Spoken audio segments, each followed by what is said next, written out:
निकले, शाम को लौटेगा या नहीं, अब यह भी यकीन से नहीं कहा जा सकता। राजद प्रवक्ता शक्ति सिंह यादव के इस बयान से बिहार की कानून व्यवस्था की भयावह तस्वीर साफ झलकती है। उन्होंने नीतीश सरकार पर तीखा हमला बोला है। उन्होंने कहा कि राज्य में कानून नाम की कोई चीज नहीं बची है। प्रशासन जाति पहचानने में व्यस्त है और अपराधियों को खुली छूट मिली हुई है। यादव ने बिहार को गुंडा राज की गिरफ्त में बताया और कहा कि हालात इस कदर बिगड़ चुके हैं कि अब दलित, पिछड़े और वंचित ये सारे तबके सीधे तौर पर निशाना बनाए जा रहे हैं। उन्होंने कहा कि सत्ता में बैठे चंद चेहरे, चाहे वो ललन सिंह हो या संजय झा, राज्य को एक सत्ता संरक्षित अपराध तंत्र के हवाले कर चुके हैं। बिहार की बिगड़ती कानून व्यवस्था पर राष्ट्रीय जनता दल यानी आरजेडी के मुख्य प्रवक्ता शक्ति सिंह यादव ने नीतीश सरकार पर जोरदार हमला बोला। उन्होंने नीतीश कुमार को आड़े हाथों लेते हुए राज्य में बढ़ते अपराध को लेकर तीखी प्रतिक्रिया दी। उन्होंने कहा कि हालात इतने भयावह हो चुके हैं कि लोग अब सुबह काम पर निकलते वक्त यह भी भरोसा नहीं दे सकते कि वे शाम को सुरक्षित घर लौट पाएंगे या नहीं। शक्ति सिंह यादव ने आरोप लगाया कि राज्य की पूरी प्रशासनिक मशीनरी अचेत अवस्था में है और अपराधियों की जातियों की तलाश में व्यस्त है। उन्होंने इसे जातिवाद की घिनौनी राजनीति करार दिया जो अपराध की आड़ में खेली जा रही है। सीने में 5 गोलियां बस इसलिए कि उसने शादी में काम करने से मना कर दिया। आरजेडी नेता ने बिहार में हालिया घटनाओं का जिक्र किया। उन्होंने इन घटनाओं का जिक्र करते हुए कहा कि आम लोगों की सुरक्षा अब राम भरोसे है। चंडी में एक चौधरी परिवार को पीट पीट कर मार डाला। सासाराम और सीतामढ़ी में राजू सिंह कुशवाहा और अजीत सिंह कुशवाहा की हत्या हो गई। महतो समुदाय को निशाना बनाया गया। उन्होंने यह भी बताया कि एक नाई को केवल इसलिए मौत के घाट उतार दिया गया क्योंकि वह देर से काम पर पहुंचा, जबकि एक अन्य घटना में परिवार को गोली मार दी गई सिर्फ इसलिए कि उन्होंने किसी से गाड़ी साइड करने को कहा था। यह सरकार नहीं, सत्ता संरक्षित गुंडा राज है। शक्ति सिंह यादव ने कहा कि बिहार में एक तरह से सत्ता प्रायोजित गुंडा राज चल रहा है। उन्होंने सीधे सीधे कुछ नेताओं के नाम लेते हुए कहा कि सरकार 4 लोगों के इशारे पर चल रही है, चाहे वो ललन सिंह हो, संजय झा हो, डीके बॉस हो या विजय चौधरी हो। उनका आरोप था कि प्रशासन ने अपराधियों के सामने घुटने टेक दिए हैं और अब शासन में कानून का नहीं बल और भय का बोलबाला है। शक्ति सिंह यादव ने क्या कुछ कहा उसे आप सुनिए।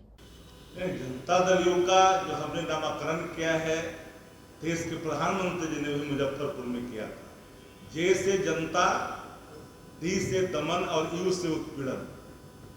बड़ा मौजूद सवाल पूछा था हमारे अमित भाई ने। एक छोटा सा सवाल, एक बाहुबली के यहाँ AK-47 पकड़ा जाता है, केस होता है, जेल जाते हैं। जेल जाने के बाद जब अनुसंधान की अंतिम प्रतियां जब जमा करने की बारी आती है तो सारे तथ्यों को छुपा जाता है। उनका इशारा स्पीडी ट्रायल की तरफ। बिहार में स्पीडी ट्रायल नहीं है, अपराधी बेखौफ हैं, मौज से घूम रहे हैं। हर व्यक्ति एक नेता को पकड़ लिया है जो पावरफुल है, उसके साथ फोटो खिंचाता है और गुंडा राज का तांडव का टेलर प्रतिदिन बिहार के हर इलाकों में दिखाता है। और आरा तो आप देखते एग्जाम्पल है। आगे उन्होंने दलित, पिछड़े, आदिवासी वर्गों को खास तौर पर निशाना बनाए जाने पर भी बात कही। उन्होंने कहा कि जिससे इन समुदायों में भारी गुस्सा और असुरक्षा का माहौल है।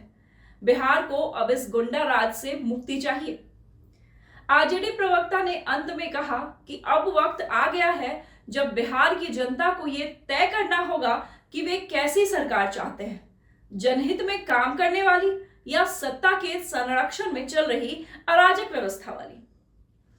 अब जाहिर है कि शक्ति सिंह यादव ने इतना बड़ा आरोप लगाया है तो प्रतिक्रिया तो आनी ही थी। विधि व्यवस्था का जनाजा तो तब निकला था जब बिहार में लालू जी और राबड़ी जी का शासन था। सरेआम लड़कियां उठा ली जाती थी, शोरूम से चमचमाती गाड़ियों को उठा लिया जाता था। सत्ता संरक्षित अपराधी गिरोह का तांडव मचता था। लूट, मार और हत्या की बेहिसाब घटनाएं घटती थी। इसीलिए तेजस्वी यादव जी बोलने के पहले अपने पुराने राजपाट को याद कर ले। वैसे आप याद भी नहीं कर सकते क्योंकि उस वक्त आप बच्चे थे और उस वक्त बढ़ता अपराध आपके मनोरंजन का साधन रहा होगा। माननीय मुख्यमंत्री नीतीश कुमार के शासन में कानून का राज है और अपराधियों की जगह जेल में है। चिंता नहीं कीजिए, आपराधिक प्रवृत्ति वाले दबोचे जा रहे हैं और जो बचे हैं वो भी पकड़े जाएंगे। रही बात शराबबंदी की, तो इसके लिए पूरा प्रशासनिक तंत्र सक्रिय है। तंत्र की आंख में धूल झोंक कर बंदी के खिलाफ कारोबार करने वाले पकड़े जा रहे हैं। माननीय तेजस्वी यादव जी चुनौती दे रहे थे अति पिछड़ा समुदाय का सुखदेव ठाकुर। कैसा जुल्म सितम हुआ। आप तो कह रहे थे कि अपराधी का भी जाति खोज रहे थे, तो लीजिए पेश है मुकदमा संख्या 200/25 राजगीर थाना। सुखदेव ठाकुर का कातिल गणेश यादव है, जिसने हर फायरिंग में उस बेगुनाह की मौत हो गई। आपके दल के कार्यकर्ता ने नहीं खोजा कातिल को, हमारी पुलिस ने कातिल को खोज निकाला है। अब कौन माई का लाल है जो गणेश यादव को बचा लेगा। बीजेपी और जदयू के नेताओं की तरफ से इस बयान पर प्रतिक्रिया आई है। दोनों नेताओं ने तेजस्वी यादव और उनकी पार्टी को लालू यादव के राज की याद दिलाते हुए कहा है कि ये पार्टी गुंडागर्दी और बाकी चीजों की बात करते हुए अच्छी नहीं लगती। अब आपको देखना है कि आपको क्या करना है। नीरज कुमार ने तो तेजस्वी यादव से कोर्ट में अपने चल रहे मामले को सुलझाने की नसीहत दे दी।